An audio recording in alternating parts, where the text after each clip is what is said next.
Macam tidak percaya tapi kena percaya pun ada. Ini desas-desus mengenai pasangan viral pelakon sensasi Fatah Amin dan Amira Othman yang menjadi pujaan ramai. Kononnya menurut kabar pasangan ini sudah bersedia untuk melangkah ke fasa seterusnya. Fasa apa? Fasa perkahwinan ladek. Sebab itu macam tidak percaya. Sebab mulanya kita ingat kemesraan dan kemanisan yang ditunjukkan oleh Fatah dan Amira ini sekadar mengisi bahan kandungan di media sosial sahaja. Atau orang kata marketing. Tetapi kalau sudah ada yang beritahu tentang hasrat mereka untuk berkahwin, tetapi hal ini belum benar-benar dapat disahihkan.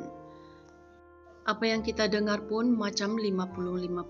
Tuan Tubu memang ada sebut yang dia bakal kongsikan satu berita gembira tidak lama lagi. Jadi mungkin disebabkan itu ramai sangka Fatah dan Amira hendak kongsikan mengenai hasrat mereka untuk melangsungkan pernikahan. Ialah sudah ke sana kemari orang pun puja dan raikan mereka sebagai pasangan bercinta. Kiranya ramai sudah restulah jika mereka benar-benar kahwin, kalau tidak jadi hampalah masyarakat Malaysia. Ini yang suka tengok pasangan serasini. Kita tunggu sajalah andai perkara ini betul. Tidak salah pun duda hot macam Fatah berkahwin lagi, apatah lagi dengan wanita semanis dan seayu Amira.